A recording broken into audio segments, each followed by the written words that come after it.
Hey everybody, how you doing? It's a Monday night here in Florida. It's actually cold. I'm wearing a sweater, so it's actually it's almost 59 degrees here. At any rate, I've got Sean Gordon Murphy in the green room. We're going to talk for about 30 minutes. He's got a busy schedule, so he's not going to be able to be here with us long. We're going to talk about the Zorro Kickstarter that's going on right now that has done pretty well so far. Done a lot better than the Kickstarter I launched today, but that stands to reason why that should happen. But let me bring Sean Gordon Murphy into the show and let's see how he's doing. Hey, Sean. Hey, man, you launched a Kickstarter today? I did launch Kickstarter today. Holy shit! Congratulations. Thank you. Yeah, it's our 11th art annual that I do. It's called Infected by Art. It's got we work mostly. It's a lot like Spectrum. We work with a lot of science fiction, fantasy, horror creators. It's a juried book, and each year we do a Kickstarter to kind of it's our best method of fulfillment for that first run of books, right before we end up just dropping them in our store. So I'm at about what's that? I'll give you a retweet. I had no idea. I would have. I'll have my assistant repost it for you. Get you some traction. Cool. Well, I appreciate that. I mean, we're only we're like 1/70th where you're at financially, and maybe but that's okay. You got to start somewhere, and it's a labor of love. I don't make a lot of money at it, but it's a fun book to do. I meet a lot of really cool artists, and that's just another side project of mine. Yeah. Do you have a lot of variant covers and stuff that you're pushing? This is our 12th, or no, this is the Kickstarter is for the 11th one. When we did the 10th, we did a couple variant covers for that, and it was funny. Those ones sold out faster than everything else. So I kind of lesson learned. I wasn't expecting that, but I've always been avoidant of too many variants because I thought the retailers didn't like taking up too much shelf space with so many covers. But in the past year, I've had shops come up to me and say, to the contrary, we actually need variants. That's what's paying the bills. Those 1 in 100 type stuff. So it is what it is. Yeah, surprisingly. I mean, I wouldn't have thought that would be the case with like hardcover books or that sort of thing. But people who buy those books, they really are book collectors, right? To me, I've got a lot of books, but I don't consider myself a book collector. But the people who do it seriously, they like the variants. They'll buy out like all 3 versions of the book, even though the guts are basically the same, just to have the variant. Yeah, the completists. That's the thing is like I'm not my average customer. Like I only want to buy the basic item. I'm not like a variant cover collector, but I have to think about how my customers will be different than me and what they want. So and I'm impressed by how much people spend sometimes. Like if it wasn't for the passionate 5 to 10%, then my career would be very different, I think. Yeah, no, well, I'm learning something new every day with this stuff. Like we were talking earlier, just with OA Expo. I mean, I feel like you can never know enough about strategies for marketing and those sorts of things. But it is what it is. I mean, that's why. But so let's talk about Zorro. I mean, we've not talked about it at all before. But I know. Well, no, you mentioned you were doing it. I think the last time we had you on, and that was a while back. Yeah. So this has been something that's been gestating for a while, right? Yeah. I mean, I had my lawyer get the rights to Zorro about 2 years ago when I was finishing Batman. And I got them to agree to give me the rights in exchange for a percentage. And I showed them the Plot Holes campaign, and I said, here's what I did with my own book. If I had a marquee name like Zorro, I said, I don't know what you guys are making with Dynamite or whoever, but if you gave it to me, I think I could really knock this thing out of the park. And they were very interested. So I've always been like a Zorro fan, a swashbuckling classic pulp hero guy. Like, Grey Ghost obviously is, I'm a fan of him, but Rocketeer, The Shadow, all that stuff. And, to me, Zorro is like the OG Batman. So doing, having my own Batman universe has been cool, but it's nice to step out of it and do Zorro and sort of do my first Western because I've never done one before. So I get to play around with horses and deserts and sunsets and dust and rocks, so it's been really fun, man. I think it was a struggle at first because I think of Zorro as Toth's character. I feel like I'm drawing, it's like you're drawing Hellboy and you want to draw it like Mike would, you feel like the ghost of Mike Mignola. Well, Mike's still alive. Anyway, the ghost of Mike Mignola is over your shoulder. You don't want to piss him off. And for Zorro, I don't want to upset the ghost of Toth, so Hmm. a while to warm up to it. But yeah, launching the Kickstarter and joining with Massive and getting all these variant covers seems to be the secret recipe, I guess, Hmm.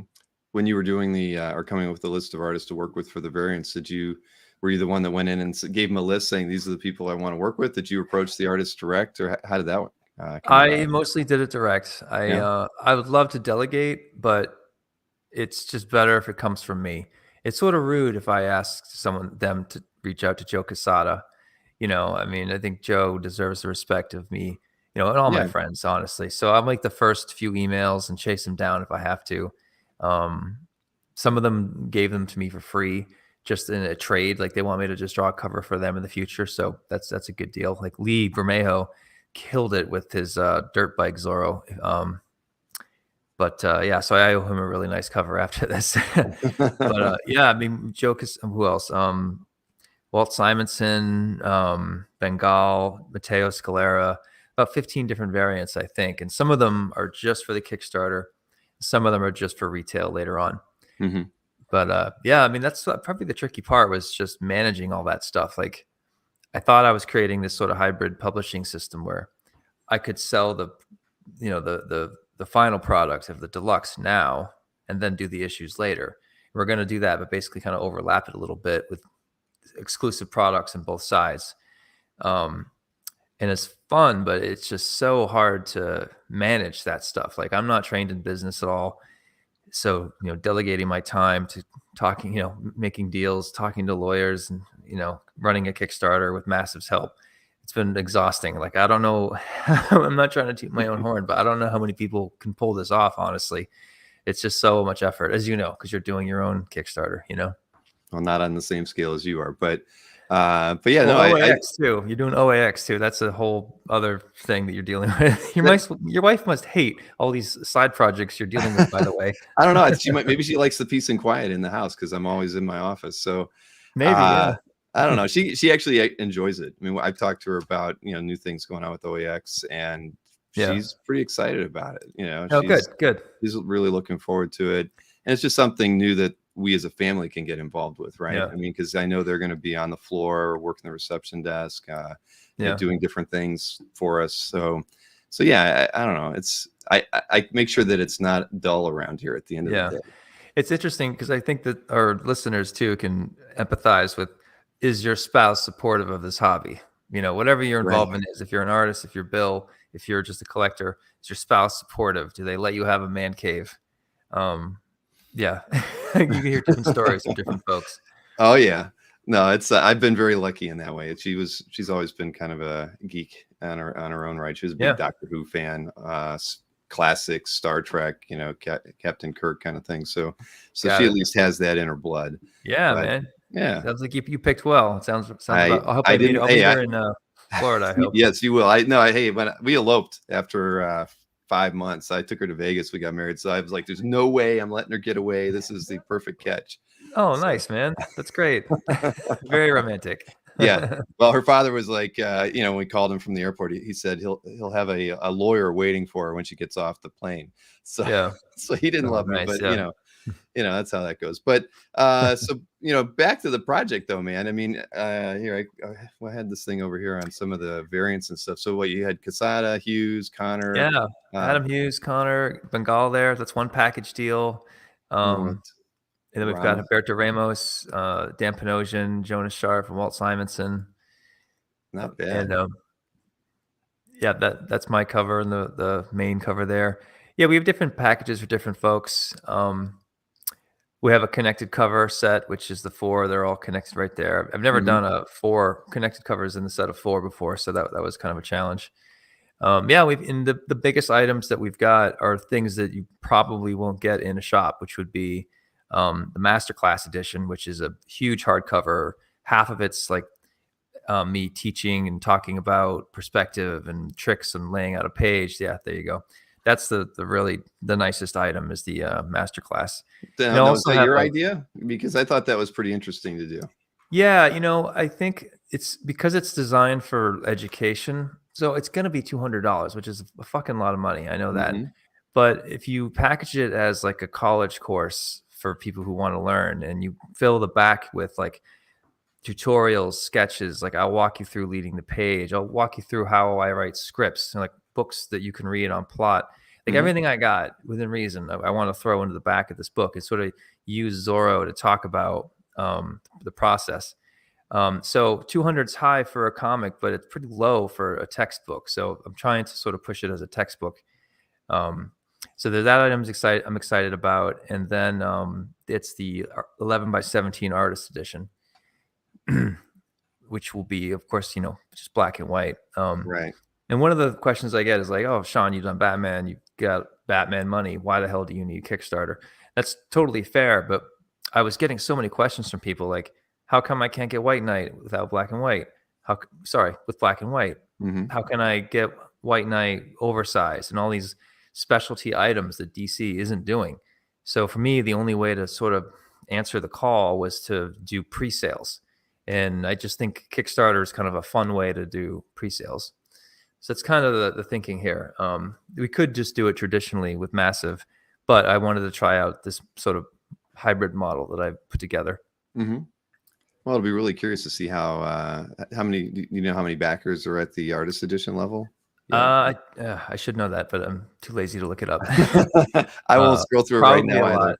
Yeah, Yeah. no, I would think so too. I mean, with the number of art collectors out there and and fans that just like to see the originals, even if they're not Yeah. collectors, like I'd have to imagine that that's a unique opportunity right out the gate to be able to Yeah. have that. Like I know IDW, I think usually does them with Marvel books. And it's interesting that IDW can make money doing these, but Marvel can't. I just guess it's something that's Marvel just doesn't want to mess with. But we found a reliable printer in the South that's able to put the it'll be 88 pages. It'll be the entire book basically. Mhm. And I think the hardcover is just as inexpensive for us as soft. So I think they're going to be all hardcovers, but don't quote me on that. But yeah, Interesting. like providing these items, and a lot of, I feel like there's a different customer that comes to Kickstarter that goes to their LCS. Mhm. Um, and I really wanted this to be inclusive to shops. So we actually have there's a link on that page somewhere, Robin with a Y at massive publishing.com, I think. We're going to be building these packages for shops. So if you're a retailer and you want to get in on the Adam Hughes cover, we'd like to put together a package for you. It gives you like 35% off. So you can take these items and you can flip it and make some money yourself. Or if you don't care to mess with Kickstarter, you just want to wait for the Diamond catalog, you can do that too. Like I don't want Mhm. to pressure anybody to do anything. No, that's a good way to go. I mean, you never want to, rule out the local comic shops from being able to Oh profit from yeah. any of those things too. They help, yeah, they help build us. I mean, they're the first line of defense, and I definitely want to give them what they, products that help keep them floating, keep them afloat. Mhm. So what is? I mean, I think I was looking at most of the delivery dates. So it's all into the summer for the most part, right? Yeah, Early. yeah. My publisher said he'd like to get it out sooner, but by the very least, I think he's got July. Hopefully sooner, but you never know. Hmm. Now that COVID's over, we shouldn't hit any supply chain issues, just like I did with my previous Kickstarter. Um, One of the packages is actually tickets to a private event in Dallas next year. We're going to be going to Fan Expo Dallas, and I'm going to be getting a private room. I'll have 2 Zorro cocktails for free on the menu, and anybody who backs at that level will get access. You get a +1. So if I don't know what the price is off the top of my head, I think 450. So if you want to split that with a buddy and come together, like you're responsible for getting your ass down to Texas when you're there Saturday night. We'll have a private event for you. I actually also got this guy who designed all these White Knight action figures. I'm gonna have him set it up and display them too, just to add some extra content to the evening. Sure. Maybe get a girl dressed up as Lady Rawhide. I don't know. It's still coming together. That might help sell a few more tickets, I think. Yeah, well, we'll try to keep it PG, but Right, right, right. No, well, you know how it goes. But no, that's yeah, cool. I think I saw that too early on. I think I popped over there on the day everything launched, and I saw that you had to get together in Texas. I mean, that's fun. I mean, it yeah, makes this for very again, you have so many unique opportunities in the reward tiers like that. yeah. That's cool. Yeah, we wanted to do something that was central located. We want to also have like a gift package. I'm not sure what we're gonna do. If it's gonna be like a special cover or special print, I don't know. But yeah, there you go. Yep. So you're getting all the items. I think all the items plus a ticket to the show. So yeah, I think that's a bargain. But you know, to each his own. Yeah. Well, And it's I'm gonna give a shout out to Eric Belanger and Sheldon too. I see you guys on the thing there. Thanks for chiming in. yeah, well, that's basically a couple's ticket to OAX, so I don't think that's really out of the ordinary Yeah. at the end of the Well, I don't day. want everyone don't skip OAX to go to my thing. Go to OAX first. There you go. Well, the thing is, we have plenty of time, right? OAX is January. This is Yeah. July. Is that the Texas Yeah. event? Oh, All it'll right. be in the summertime. Yeah. So you got 6 months to make another $450. So you can go to both. We don't mind, actually. There you go. Yeah. Well, and obviously, I mean, this is, I think it's pretty cool, and it fits right into, to me, stylistically, it seems it was a good fit for you to be working with Zorro. I mean, coming from Batman, I just thought it was interesting. I mean, you managed to squeeze cars into this as well, but I thought, horses. I was like, I know a lot of artists hate drawing horses, so I was curious to see Yeah. how yours were going to turn out. And was that something you had to work at? Yeah. Horses. Yeah. It's funny. When I did the book with Mark Millar, um, they're in a car driving through all these points of history, and that book was my good excuse to learn about horses for Sure. real, because I've sort of messed around with horses in a book here and there, but I've never actually had a horse as a character. So with Zorro, I bought a bunch of tiny little plastic horse toys just so I can have and hold in my hand, and it's been really helpful actually. So yeah, I think Zorro is me learning, but getting better and better at horses. Right. It's nuts because like I got a cover from Walt Simonson and he drew like a really muscular horse that doesn't look accurate at all, but it feels accurate, like a Frank Frazetta horse. So I'm Mhm. still wanting to get so comfortable where I can exaggerate the horsey proportions. Well, I was going to ask you if you actually bought or made your own sort of Yeah. mock-up, right? Because you use those references all the time in your artwork with some of Yeah. the cars and things. So okay, Yeah. so Yeah. I think this because I wanted the thing that jumped into my head for this book was, man, I want to draw Zorro, but I kind of want a car in there. So what car would Zorro be in? And I thought, oh, El Camino makes sense because it's Spanish, title. oh And I yeah, thought, what about like a cool off-road El Camino from the 70s? And Zorro's in the back. And I'm like, oh, what if his sister was driving it? And I thought, well, this is instead of having him time travel to, the 1970s, why don't I make him like Don Quixote? So he's lost his mind, but he's really good at being Zorro and he's fighting these drug dealers in this cartel. And his sister is a driver for them, and she has to like switch sides to help save her brother. So that's kind of the idea. You get classic Zorro because the Zorro in this book talks like Errol Flynn, like he doesn't realize that it's not 1800.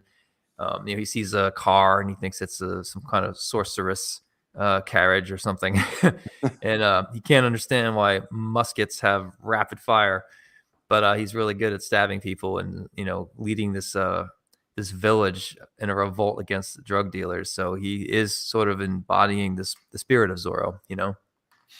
yeah. I saw that. I didn't include it in like the slides that I pulled together, but there was that one image of him stabbing the guy in the throat. There's a And lot of stabbing. I mean, well, it's hard to envision that, right? Because you're thinking of people with swords like that, and they're more fencing or something, right? You don't think Yeah, about them piercing skin and right. inflicting real pain. But I saw that, and I kind of winced just thinking about the idea of Yeah. getting one of those in my It's throat. funny because the book there's no swears in it.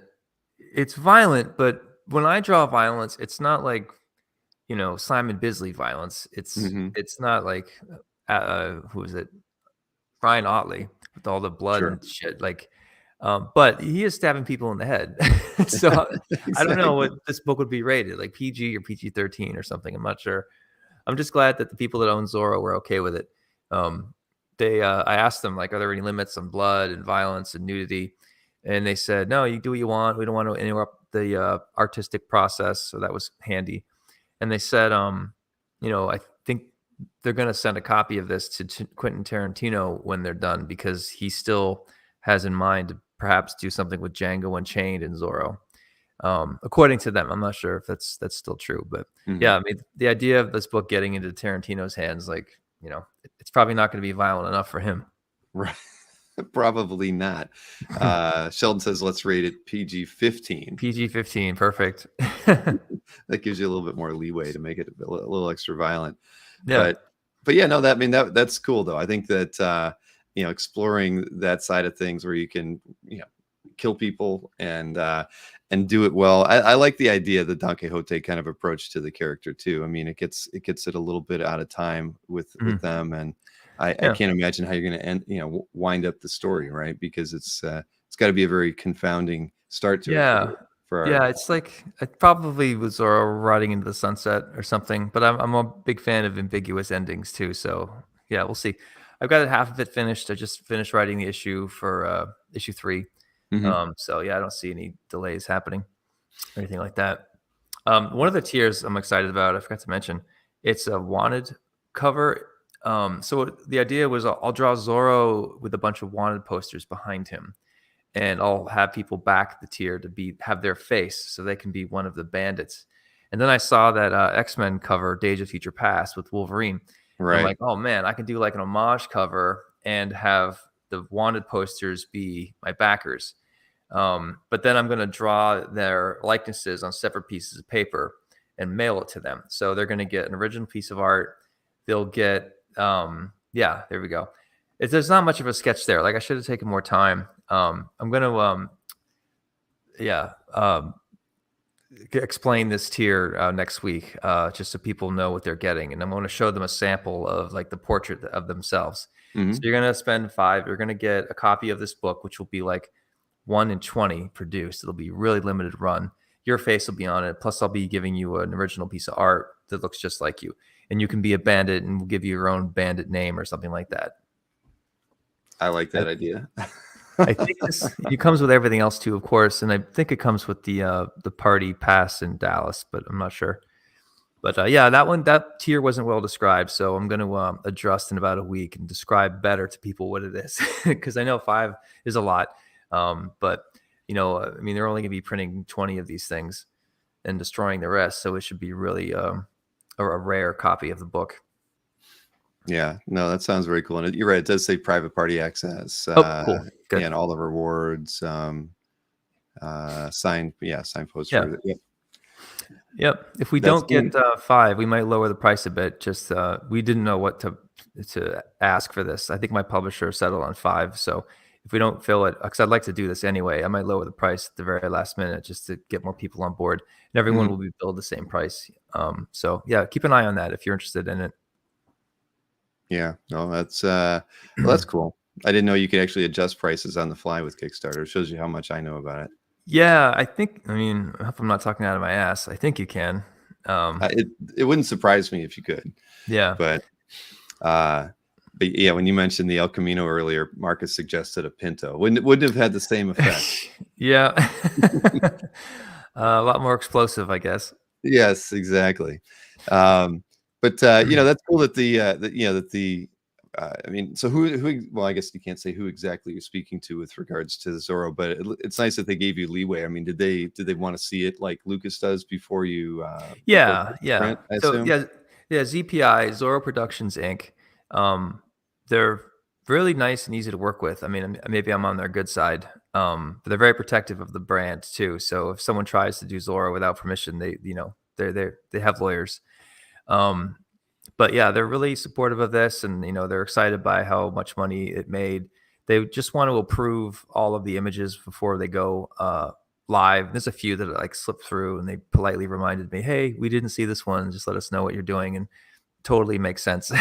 Right. I've never dealt with an IP or licensed anything before, so it's a lot of learning. And I only hope that the next person I get a license from is as easy to work with as the Zorro people are. When I'm done, I might ask them what else they own, just because if I know they're easy to work with, I can be like, "Oh, awesome. Give me your catalog and I'll go grab something else next time." Right. That's cool. But I mean, you had to work with attorneys and everything to kind of iron out all the details before you could get started. Yeah, I was, man, last week I was at a firing squad with three lawyers who were on my side.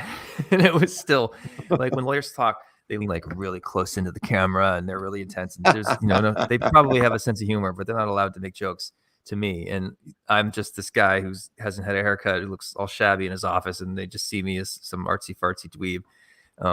But now that I'm making them a lot of money, I think they get it. Yeah. Well, that's cool, man. So, I mean, this is clearly occupying all of your time. Yep. But that's a good thing. I mean, so you think you'll be pretty much done with the production side of things by the time OAX rolls around? I hope so. Yeah. And the commissions, which I forgot to send Bill. I finished 5 of them. So 6 of them so far. Most of them were Batman related. The newest one was Cowboy Bebop, which I think got the most amount of favorites on Instagram, which blew me away. I think I just give people too much Batman and they just can gloss over it. So when I give them a curveball, they're like, oh my God, manga. So that one I'm really proud of. That's for Bobby, I forget his last name. I think he's going to OAX too. I mean, he has to pick it up. Yeah. And it's a few more I need to do. And I'll have it all finished by the time I get to Florida. The X-Men piece turned out pretty good. That's right. The X-Men. Thank you for reminding me. I was so happy with that one. I'm hoping Marvel sees it and lets me do my my Gambit story. Well, yeah, I'm an X-Men fan, so I was curious, and I liked when you had the whole description of like characters or teams or titles that you'd like to tackle when you were doing the commission list. I was like, oh, that's cool. 90s X-Men, sweet. Yeah, it's funny because I know Daniel Warren Johnson and a few artists do this where they'll say their commission price is, I don't know, $5,000, but if you let them pick, it's cheaper, and you often get better art even if it's not quite your genre. And for me, my commissions were 10,000, which is a lot. So I want to draw exactly what my customers want. Like, you don't want to spend 10 grand and be like, yeah, have Sean give me whatever he wants. Like, no, you're going to want, and if you get a Batman, you're probably going to be able to resell it for more than its value. And there's a chance DC will just buy it from me and turn it into a cover one day. So that's a smart investment. But for me, I like Batman a lot, obviously, but stuff like X-Men or Cowboy Bebop, it's very refreshing to get that. Yeah, because that's not something you're going to be able to do in your spare time too often because you don't have a lot of spare time. No, sadly. Have you pitched Marvel with a Gambit story? No, I don't have a good relationship with Marvel. Yeah, I had a legal issue with them years and years and years ago. And I asked them once, maybe 4 years ago, about doing Star Wars covers. I said I was in between contracts. I really love Star Wars. I know I don't have a great relationship with you guys, but if you match my DC rate of X amount for a cover, I'd be happy to do some like Han Solo covers or whatever. Like, I'd love to draw Star Wars. Sure. And my the guy I was talking with just ghosted me because my price was too high.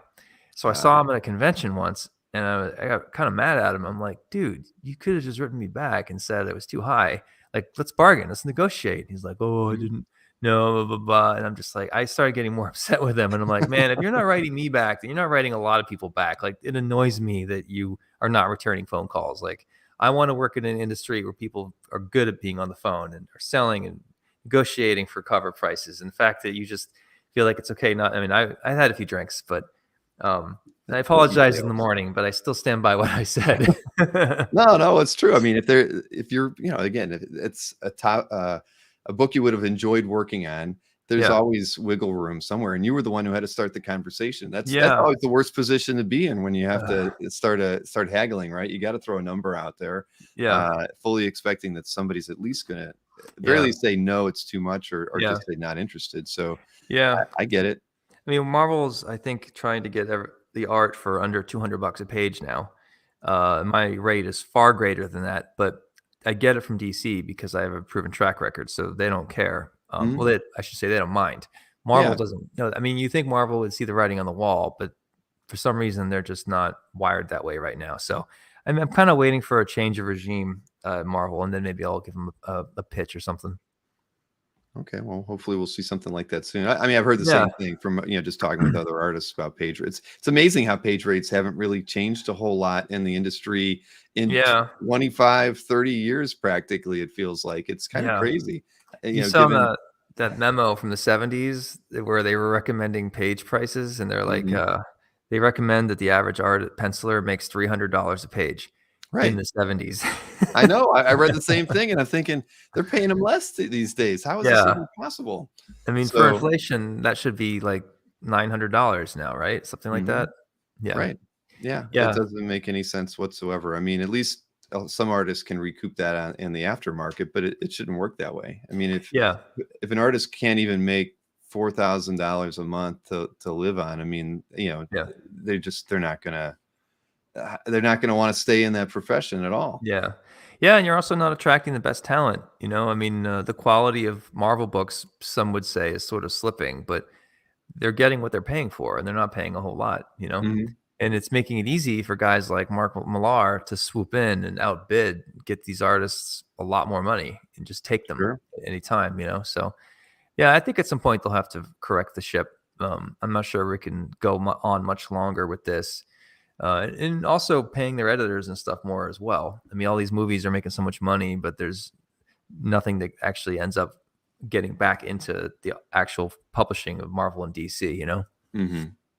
Well, But I I've mean, ranted about this before, so I don't need to bore no, you I guys know. with Well, this all again. they need to see is a few more, groups of artists form their own publishing companies and decide to try their own things. And, it should tell them that, Yeah, you're going to be losing, talent. And a lot of those creators are the ones that help you sell the books in the first place, whether it's the yeah, writers or the artists. I mean, it really is yeah, true. A lot of fan base is fickle. yeah, Some people will just follow their favorite creators to whatever book they're moving to. yeah, And yeah, I yeah, mean, you'd think that it would work to the yeah. creator's favor. The thing that this is me yelling at old man yelling at cloud, but when I see people going to doing multiple GoFundMe's for 4 times in a row, and like, dude, get a job. Go to Starbucks and get a job. Like, why are you asking for money? Aren't you embarrassed? Like, what is going on where you think that you're in comics and you deserve, like, you're entitled for people to just pay your bills? Now, if you're Peter David and you get screwed over by a stroke and you have last minute medical, everyone understands that. Like, that's not what I'm talking about. It's like these serial beggars in comics who feel like the world owes them a living or something. And yeah, the whole like hashtag comics broke me tag. It was Mhm. hard for a lot of my friends to watch that 'cause it's like, man, these people aren't taking care of themselves. Like, I don't know how bad I'm supposed to feel for, yeah, people that can't plan ahead. That being Yeah. said, of course, I feel like publishers should pay more. So I Right. don't If know. they did, there wouldn't be so many problems. You never know. But what did figure drawing say here? It said the thing about the big two, working for them is better than working in a warehouse Yeah. or McDonald's. Yeah. I mean, at the end of the day, probably, but it still Yeah. doesn't pay very well. Uh, Yeah. but I understand that logic, right? And that's probably where some people are at too. It's just you'd rather be getting a check than Yeah. uh, flipping burgers. Yeah. But like you said, the original art sales and stuff is really where that's much needed relief to a lot of artists, you know. I'm not sure if like prices are higher or lower for collectors than they were a year ago, but I know that whatever money is spent on original art is very much appreciated. Exactly. Yeah, well, we've talked about that. I mean, I definitely the market it's softening in the volume of art being sold. I mean, if Yeah. we do a weekly report every Thursday that covers auction houses and dealers, and the dealers have seen like the biggest fluctuation Hmm. in the amount of sales they're having. The volume Yeah. is, some weeks. I mean, there was a week typically where you can say like the standard throughout COVID was around 300,000 in sales for the dealers that I work with, right, on a Wow. weekly Yeah. basis. It's, we're seeing consistent numbers around 150, 120. We've had a couple 90,000 weeks. Yeah. And yeah, so it's really a volume issue. They're just not selling as much. And, because dealers most of the time, they're going to sit on the artwork. They're not going to sell it for less than they bought it Mhm. for or Yeah. undersell the artists they rep. But the Yeah. volume is definitely seeing a hit now. But Yeah. Yeah. yeah. People are starting to lean back a bit. Yeah. It's interesting. Hey, Steve, how you doing? um, Yeah, it's nice to see you there. And Eric Bellinger wanted to know, speaking of planning ahead, Zorro Originals question mark. yeah. So I do plan on selling Zorro art. It's not going to be Batman prices, so it should be cheaper. It should be like 2/3 of Batman prices. The bad news is I already had a buyer buy issues 1 and 2, so half of it's gone. But issues 3 and 4, I'm not going to sell to him. They'll be available for you all, and that'll be on my website. I guess when issue 1 comes out, which should be January or February. So if Mhm. you follow me on Twitter or Instagram, I'll be posting about that.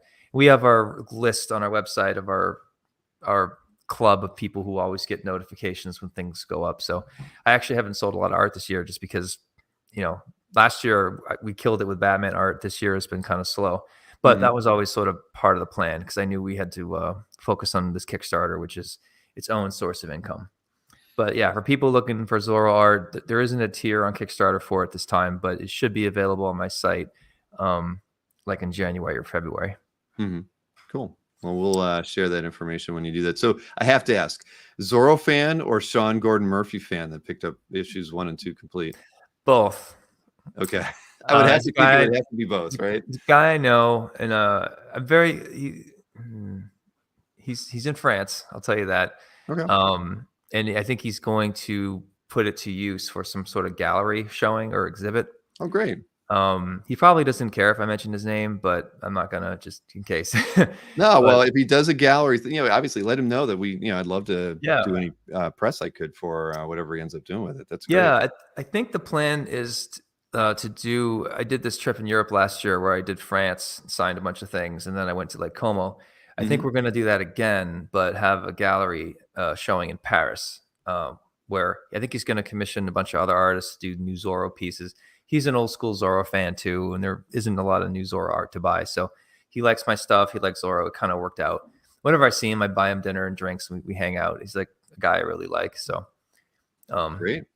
yeah, Well, but that's very cool. So yeah, I've you just got to keep me in the loop when you drop any art from Zorro or anything really. I don't think I run yeah, too many press releases for you, Sean. I'll send you. I've been taking pictures of the commissions I'm doing. I mean to Okay. keep sending it to you if you want to update it for whenever. Well, no, I think it'd be great to update everybody on that. Because we've got a few other artists who are going to be announcing some pre-con stuff in the next few weeks Good. as well. So being able to show Yeah, progress on the ones that we've already taken, I think that would be fantastic. yeah, yeah. And I think it's great that because normally people spend a lot of money on a commission and they have to wait years to get it. But if you get it through your system here, then they're Mhm. gonna get it for October. Sorry, for January, which I think is really nice. Agreed. Yeah, Yeah, no, it's interesting how it's all kind of working out for us. I think it's we hope to kind of I don't want to say change the dynamic that we see a lot in conventions these days, and not yeah, just from the pre-con idea, just the idea that shows. I've learned a lot about conventions and yeah, where the money's made and everything. And I've talked with a lot of creators who are very they're very excited about talking about the things that they don't like about the big shows and the way they're yeah, run and how and they almost all say the same things. It's kind of funny that they all have that same the same viewpoint, I think, which is yeah, interesting. It kind of gives us an idea of what our strength as a show can be this year, and then going onward with the show, just the things to avoid. yeah. And yeah, it's cool. I mean, it's fun building something that that not only the collectors want to attend, but Mhm. the artists want to attend as well. And Yeah. Yeah, it's I think what you're doing is a nice taste of what your friends are doing in Como, but locally. Mhm. And I think people who can't get out to Como can understand that culture of being, taking extra time on your actual pages. Maybe don't go digital, maybe go traditional because you have the ability to do events like these. Like I'm curious. I hope people react to it really well because I think there's a huge opportunity for artists in Florida this year. Nope, I do as well. And we actually had Kazra and I had a Zoom call with Steve like 10 Nice. days ago, just to kind of talk about hash out a few things that we had emailed about, and just Mhm. we told him we want to promote Como at the show. How do Yeah. what can you send my way? So and just mutual. We want to be the two Yeah. shows, Good. promoting the arts, and we want to work together as Yeah. best we can to make sure that we guarantee that we're really we're Yeah. going to be recognized leaders in this. And he was very Good. happy to have that call, because we hadn't talked a lot since Yeah. really since I did any of the announcements. So that was good.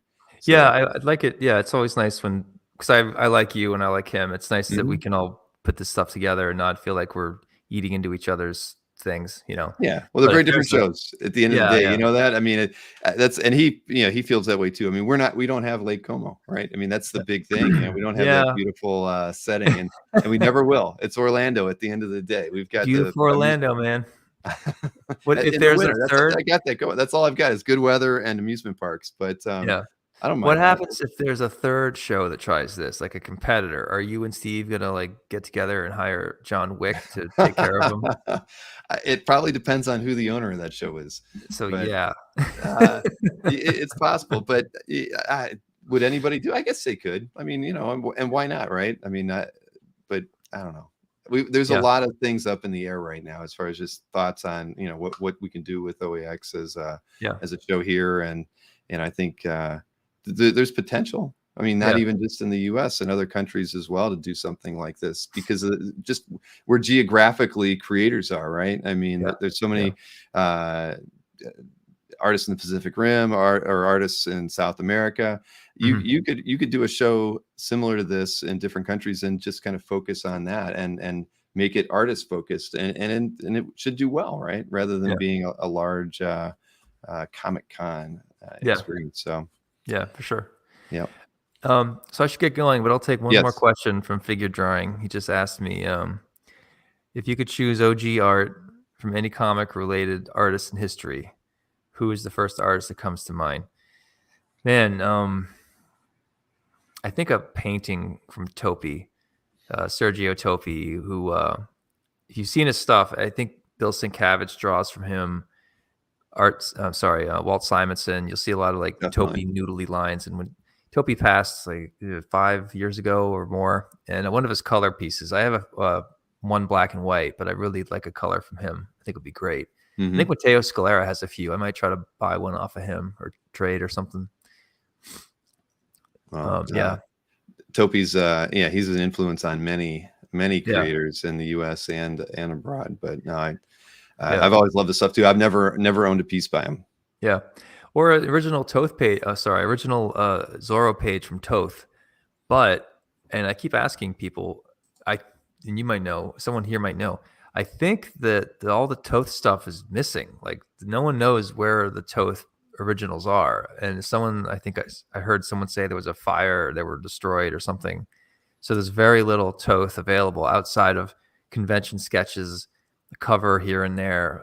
But as far as the original Zorro stuff from the was it 50s or 60s, I don't think that stuff's anywhere. No one knows where it is. Not even like the most wealthy buyers seem to have any idea where it is. So Mhm. it's someone's basement. I'm not up on it, unfortunately, but Yeah. you are right. I mean, just Toth originals in general, good Mhm. ones don't come up too often. Yeah. Sadly, even his DC work doesn't, you don't see too many pieces out there very often. But when they Yeah. do, they do really well. Like, I mean, there was a really nice Black Canary piece that came out a few years back, and Yeah. That's right. but yeah, Yeah. I'm with you on that. That was a nice one. But I can dig around. I can ask some questions. Yeah. I mean, I'm always, whenever I meet a bunch of collectors, I always put it out. And even at Mhm. Como, no one knew. At OAX, I'm going to bring it up and see if I can track these babies down. Well, I know a couple people to ask. Cool. but I'll probably get the same answer. Nope, never seen anything. But That means they have them. They don't want to share. that's probably true. Bastards. Yeah. But Sean's only, you got to get going. Sean has a very early flight, everybody, and he had a busy Yeah. weekend too. You were at a show this past weekend, and now you got to fly out to the other coast from Maine. So, Yep, going to California you- for a you know, secret thing I can't talk about. I'm only home now for like 16 hours before I have to turn around, so I can't really stay. But I'm really glad we were able to fit this in, and I could take some questions. And I really appreciate you helping me talk about the Kickstarter, Bill. not a problem at all, Sean. And we'll definitely have you on one more time before OAX rolls around as well. You can show off the commissions, and I know we've got a few other things that I've talked with Jeff about that we're going to be announcing related to your appearance too. So, Nice. maybe that's the time to bring you back on when we're ready to talk about that. Whatever you need, man. Happy All to right, help. All right, take it brother. easy, Take Sean. care. Enjoy the rest of the show, everybody. All right, yeah, Sean's awesome, man. Yeah, I thought we were going to have a longer show, but he had this special engagement thing that he had to do that he didn't tell me much about it either, but should be having him back within the month because we do have some other OAX related information that we're going to be talking about. related to his appearance. So that'll be fun. So since I got you all here, we got 50 people here watching. I think if everybody's on the CAF mailing list, you know that we launched the Comic Art Live booth, exhibitor booth, sign up, registration, get started posting your artwork for that show that is the weekend of November 11th and 12th on Comic Art Fans. I assume everybody knows what Comic Art Live is. It's the virtual show that we host on CAF twice a year, once in May and then again in November. So the November 11th and 12th show is shaping up. We've got like half of the panels already figured out, which is a rare thing to have 4 weeks out from the show. But like I mentioned, booth registration has started. So anybody who's thinking of exhibiting, selling artwork is able to do so now. I think I've even had, it looks like so far 4, I don't get notifications when people who've had exhibitor booths on Comic Art Live come back and kind of reset their booth. But I've had 4 new booth exhibitors come in to play today, and 2 of them are pretty notable, I think, as far as collectors go. So it's kind of cool to see more collectors who've never gone out of their way to try to sell during Comic Art Live to start off and set up their booths. So that's neat. I mean, if anybody runs into any questions, I can give you let me see, I still got that shared window here. So I guess I can show everybody who's not familiar with how to navigate Comic Art Live and get started posting artwork for sale. Let's see here. I'll share the screen. So this is from your main gallery. You just go into there, and right up here, right at the top, it's the link to get you started. You're going to click this setup booth link. Now, setting up a booth, you do have to be a premium member of Comic Art Fans. So there will be links in there to go register to become premium so you can start setting up your booth. As in past years and shows that we've done, there is a $35 option, so you can kind of just try it on so you can have an exhibitor booth. And, if you like it, you can renew it after 3 months and just have a regular premium membership. There's still $75. They've been priced at $75 for like 7 years now, surprisingly. I was looking that up. When did I start that? It's been a while. But the way to do it, it's just real simple. Here, when you click this, for me, I've already agreed to the terms and conditions of using the exhibitor booth, but you would get this page that just kind of outlines details about the show, just kind of gives you the ins and outs, be a responsible seller, reply to people on time, all those good things that we want our sellers to do while they're when they have an exhibitor booth, because we know that if you're exhibiting at the show and you're a collector, we know you're going to be buying artwork and looking at all the artwork for sale when the show opens. So we always kind of ask you, keep multitask, keep looking for art to buy and reply to your the people who are trying to buy art from you at the same time. So it's not an easy task, but I think that the happier the buyers are, the more the better our show, the reputation of the show ends up having. So it's important. But setting up booths is super easy. I actually, while we cleared all the data out from everybody else, my data is still left in here. But you can basically have 24 artworks for sale on Saturday and 24 on Sunday. So there's 2 tabs here to kind of highlight. Look, there's Mike Berkey as a 4-leaf clover in there, priced at $1, and that's saying something. I hope Mike doesn't watch this later, but he was my test subject apparently for a Sunday art drop. But as just the ins and outs of how this whole thing works is, you post artwork. You can post 24 artworks on Saturday, 24 on Sunday. And the good thing is that you only get the 24 that drop on Saturday, but we drop another 24 artworks on Sunday to everybody. So it gives every attendee a reason to come back both days. Typically, there will be about, say, 4,500 pieces of art drop on a Saturday, and then another 1,500 to I think 2,000. Yeah, I think we had 6,500 artworks for sale last May. So it's good for the people attending because they get to come back and see new artwork both days. And when the Sunday art drop happens, your Saturday artwork is still there. So when the art drop happens on Sunday, you can have up to 48 artworks in your booth. We do lock down the time you can add stuff to your booth. That's all explained within the instructions for people who are going to set up exhibitor booths. Are there any shirts for $1? Marcus wants to know. No, sorry, man, not happening. Marcus says he's going to sell his Chrononauts art.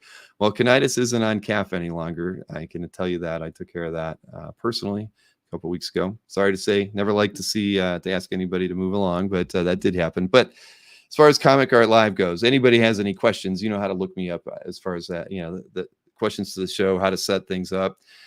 Premium members get 2 hours early access to buy artwork at the show on Saturday, November 11th when it opens.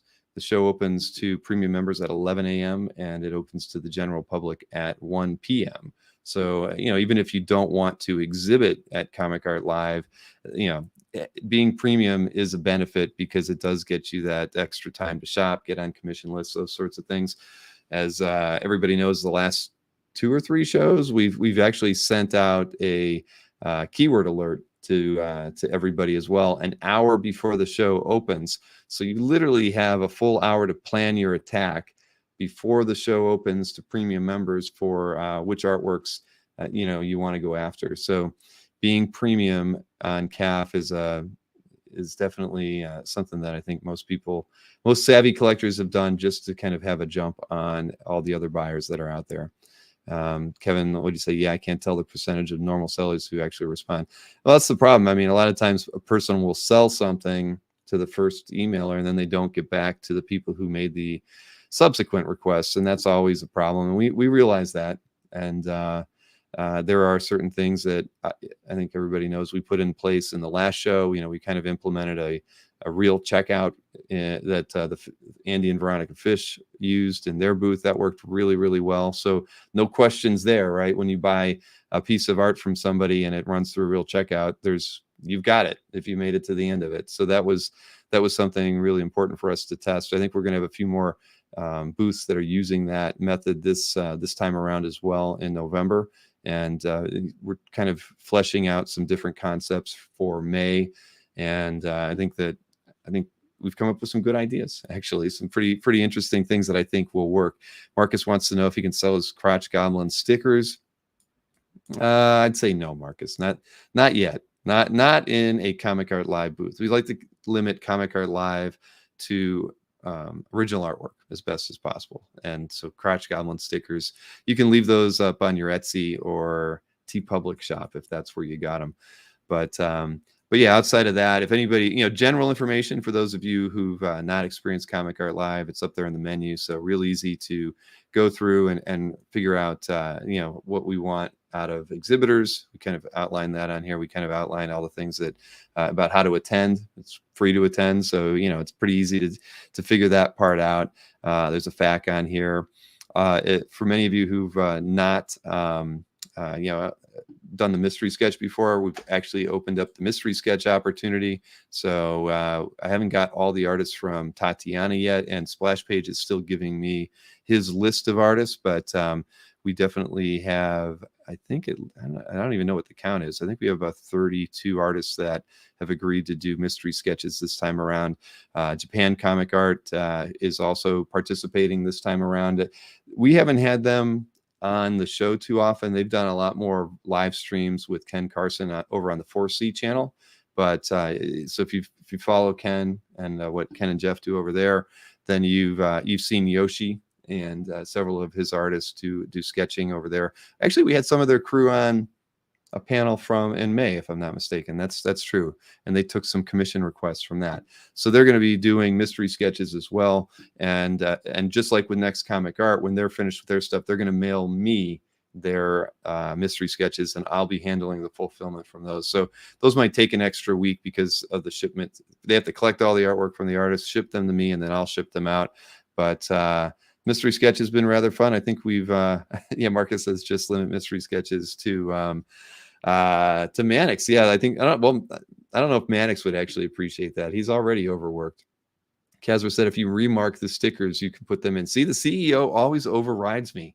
We should bring him on here and let him answer your questions about OAX. But there you have it. I guess you now have permission, if you remark your stickers, Marcus, that you can get them into your booth. But yeah, mystery sketch is out there right now. I think I've had close to 30 sales so far since we announced it last Friday. So expect to see more PR from that as we go along. But, you know, I think I threw some examples in here.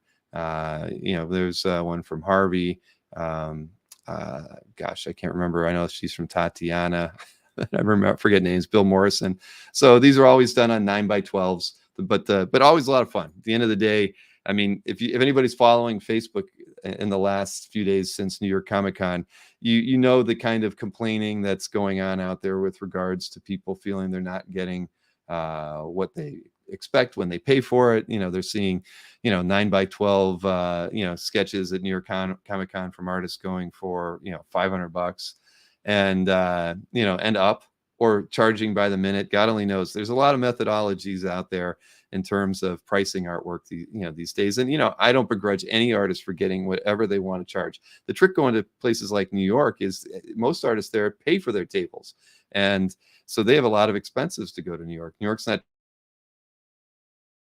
Artists tend to adjust their pricing based on where the show is. I mean, and that's really true for pretty much any show. And when they're paying their own ways and they already have a couple thousand in expenses going in, yeah, that's probably going to raise the rates when they're at the show. But again, we've seen a lot of grumpy, not a lot of grumpy, some grumpy collectors out there talking about pricing. And at least here, our prices on these are pretty affordable at the $200 mark. And a lot of the artists do go over and above because it's a Comic Art Fans, Comic Art Live event to try to, really do something exceptional. So it's definitely good. Vanguard wants to know if I do any streams about cooking. Nope. No, I don't, Vanguard. Sorry. Cooking is not on the virtual menu here at Comic Art Live. Only comic art. And if you enjoy Comic Art, Vanguard, I would certainly encourage you to hit that thumbs up and subscribe to our channel, because that's what we talk about here pretty much every day of the week. Besides all of that with Comic Art Live, we have, like I mentioned, it's kind of cool. We've pretty much outlined a lot of the panels already. More than half of them have been worked out. And a lot of them are going to be art sales related, which is kind of cool. Some creators that we've worked with in the past, and then some new creators as well. No, Marcus, I don't, but I know if I did, it would be called Die Hard. So number one Marvel fan. Any Alex Ross stuff? Nope, not working with Alex Ross, but I can guarantee you there'll be Alex Ross art at Comic Art Live. There's always at least. If I'd have to go back and look, but historically, there's usually 5 to 10 pieces by Alex that are available for sale during Comic Art Live. I could do color mixing is an art form, Marcus. Do we draw comics about cooking? No, but I think people cooking get drawn into comics quite a bit. So you never know. But what else we got here? Outside of Comic Art Live, I think I've answered pretty much everything, or addressed all the little things I wanted to talk about related to that. And all the other stuff going on, of course, is primarily related to the OA Expo, and we talked a bit about that already. There's a lot of cool stuff going on. Kazra and I have talked with some local collectors and other people who are considering exhibiting at OAX. It's going to be pretty dang impressive once it all gets pulled together and we can make some of the announcements about what we've got in the works and that are going to happen. It's going to be a show unlike any other, I think, that is out there in the country. I should remind everybody, if you're in Pennsylvania, especially in Eastern Pennsylvania, the IX Art Show is this. It starts on Wednesday and goes through Sunday. So if you're not familiar with it, it's in Allentown, or maybe I've got that wrong. It's Allentown, Altoona. I can't remember. It's one of those Eastern PA places. But if you Google IX Arts or AlexCon, you'll get the full skinny on it. But it is one of the best art shows in the country. If you like science fiction, fantasy artwork, and everybody knows that's what that wall of my collection is based on all of that. Thank you, Sheldon. But Nick has Ross art. Yes, he does have Ross art, but the wrong Ross art, Marcus. But yeah, my good friend Patrick Wilshire and his wife Jeannie Wilshire run that show. They've been doing it for, I think, 15 years. It feels like that anyway. But you get guys like Bob Eggleton, Greg Hildebrandt, Omar Rain, Just lots of, Donato Giancola will be there. Palumbo will be there. Boris Vallejo will be there. Julie Bell will be there. Every top artist that works in Magic the Gathering or book publishing covers in science fiction fantasy will be there. I mean, it's a show unlike any other, and definitely worth the cost of admission, which I can't quote. Don't quote me. I have no idea what it is, because I've always been an exhibitor there when I have Infected by Art as a book to sell there. So I've never paid for admission, but it's a great show. If you can do it, you got to see it once, because unlike regular cons where you're basically going out and trying to find people to come to the show, that's a juried show. The artists that get in there actually have to submit their work to a jury, primarily of gallery owners that kind of select who's going to be a part of it. And they pay their own way for everything. Their booths cost money, so they put a lot of effort. They jury those people in. Literally a month from now, they'll know who's going to be in next year's show, because the artists actually spend that whole 12 months preparing for the show. They make artwork specifically for it to sell and exhibit. So they really treat it as if it's a true gallery show. And Patrick and Jeannie always want to give them a year to work getting to that point. So, that's, yeah. Does Vanguard has got an interesting personality. But at any rate, so that's that for IX. But with OAX, you should expect to see several announcements in the next 4 weeks. We've got a few artists that are going to be on with us on Thursday. I've got pretty much, I think it's going to be pretty much from here on out, we're going to have artist guests that are going to be on most of the Thursdays talking about pre-con stuff, and also anything related to just new guests that are coming in. We've got probably another 24 people to announce. I can't say when we're going to be able to hit all those people, but I think within the next 6 weeks we probably will. Hey, Carlos Mo, I saw that posted on Facebook. It was you had some humorous responses to that. Did everyone see Dave Mandel win the X Fighter on Heritage? Yeah, I saw that, David. Everybody, even there was a lot of people talking about that on Facebook. Even people that didn't know Dave Mandel when he picked up the X-Wing. That was an interesting thing. But Dave missed out on the last X-Wing, so there was no way he was going to miss out on this one. So anyway, we've got an hour in the books here, so I'm gonna call it. Since Sean had to leave early, I wasn't planning on talking too long, but you know what to do. If you're planning on exhibiting it at the Comic Art Live November 11th and 12th show, please get in there and start posting things. And if you have any questions, hit me up through the support forums and stuff within it. Happy to address any questions that people have. But yeah, outside of that, yeah, that's true. #1 Marvel fan. It was a lot of money spent yesterday, I mean. But anyway, all right, I'm calling it a night. I've got some memes to work on for Wednesday's show and our Halloween special, which is going to happen the day after Halloween. So it won't even happen on that on November 1st with the Dueling Deals of Comic Art. We've got a mini theme show to do for everybody's amusement. So where's the link for my Kickstarter? I can put it in the chat for everybody. Let's see. Put it over here. And let me paste it in the chat. So there it is. So we got 42 backers on it. We've got a long way to go, but it's day one. So you got to start somewhere, right? But for those of you not familiar with Infected by Art, you can, it's a pretty good write-up on there about what it is. It's a juried book as well. We usually end up having about 340 pieces of art in there this year from 295 artists. We try to keep all the art full size within the book, because a lot of art annuals that are out there that are published, they might fit 6 pieces on a page. So they print everything pretty small. And with IBA, our goal was always to try to keep things, as large as possible on the page, so you actually can see the art and appreciate it.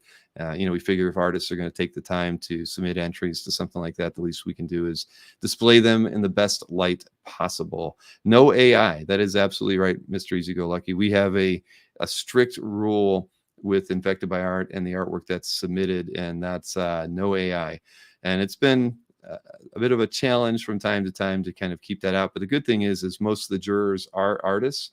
And even when we did the jury for IBA 11, when they did their first pass, I pretty much each artist found artworks that I had to kick out during that pass, because some people just don't read rules around here, and there are a lot of wannabe AI artists out there these days, and I'm not knocking it, but as a tool for maybe coming up with character designs and things like that, but for finished projects or works of art, doesn't count as works of art in my book, so they don't get submitted there.